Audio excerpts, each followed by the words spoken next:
with grave courtesy, unlike Cotter Pike. But when he was done, the old knight shook his head. I agree that it would be a dark day in our history if a king were to name our Lord Commander. This king especially is not like to keep his crown for long, but truly, Samuel, it ought to be Pike who withdraws. I have more support than he does, and I am better suited to the office. You are, Sam agreed. But Cotter Pike might serve.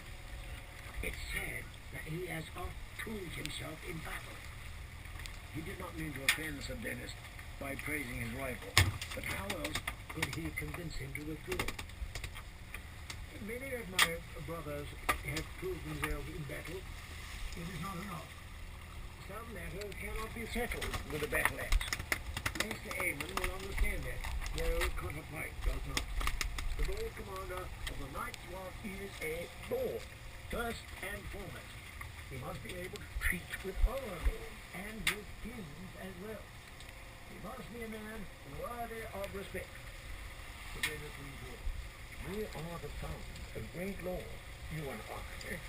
We know the importance of birth, blood, and that early training that can never be replaced. I was a squire at 12, a knight at 18, a champion at 2 and 20.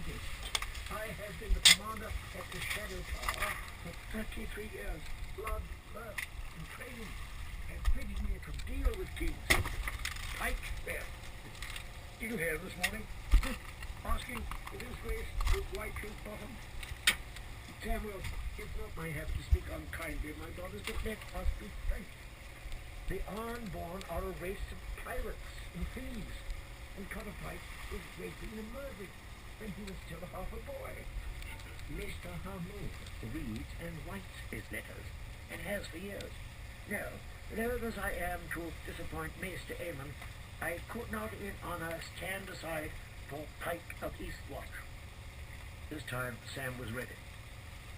Might you for someone else, if it was someone more suitable? Sir Dennis considered a moment. I have never desired the honour for its own sake. At the last season, I was exercised greatly when Lord Mormont's name was offered, just as I had for Lord Cordial, and at the Treaty of Order. So long as the Night's Watch remains in good hands, I am content. But Berenbar is not equal to the task, no more than Otto Yardic. And this so-called Lord of Harrenhal is a butcher's whelp, up-jumped by the Lannisters. Small wonder he is venal and corrupt. There is another man, Sam blurted out.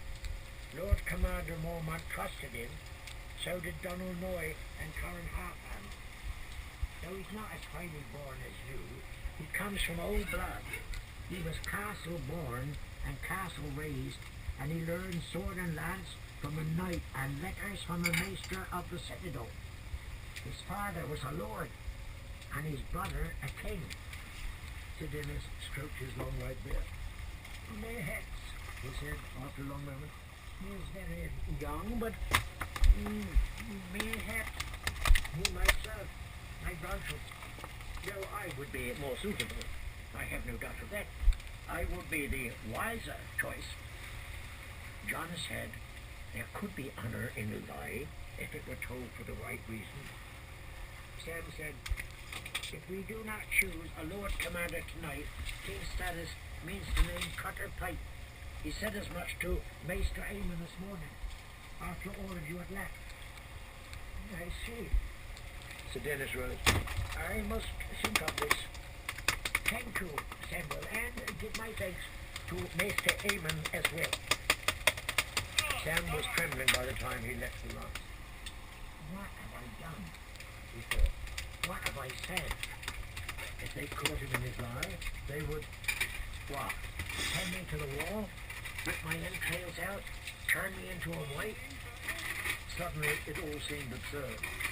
How could he be so frightened of Cotter Pike and Sir Dennis Malice when he had seen a raven eating Small Paul's face? Not Small Paul. You again, make it quick. You are starting to annoy me. I only need a moment more. Sam promised.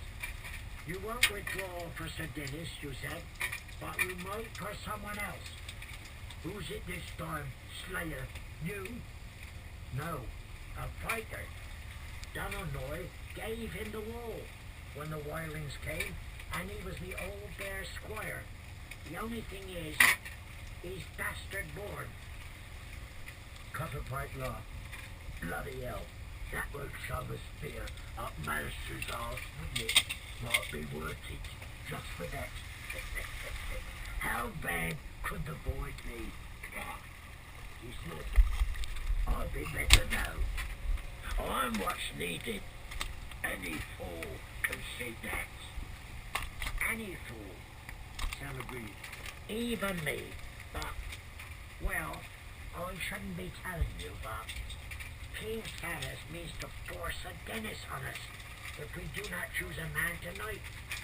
I heard him kill Maester Aemon that, after the rest of you were sent away. John. Dying. Over amping. A young ranger whose endurance, strength, and swordsmanship were the pride of East Watch. John always came away from their sessions stiff and sore, and woke the next day covered with bruises, which was just the way he was. He would never get any better going up against the likes of Saturn and Horse, or even Grey.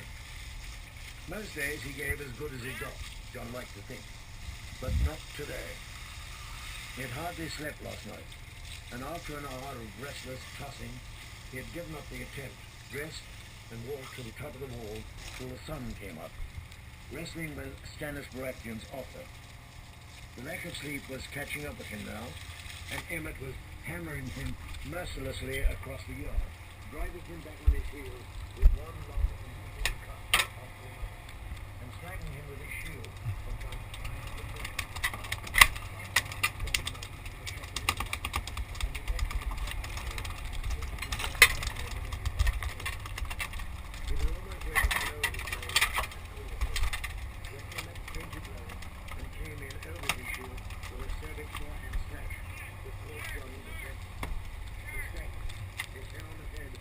Bringing from the place of the blow. The world beyond his eye slit was a blur. And then, 19. and he was back at Winter once more, wearing a quilted leather coat in place of mail and plate.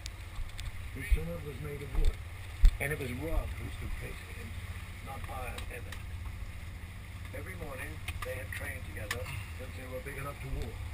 Snow and Stark, spinning, slashing about the wards of Winterfell, shouting and laughing, sometimes crying, when there was no one else to see. They were not little boys when they fought, but knights and mighty heroes. I'm Prince Aemon, the Dragon Knight, John would call out, and Rob would shout back, well, I'm Florian the Fool. Or Rob would say, I'm the young dragon, and John would reply, I'm Sir Ryan Redwine. That morning, he called it first. I'm Lord of Winterfell, he cried, as he had 100 times before.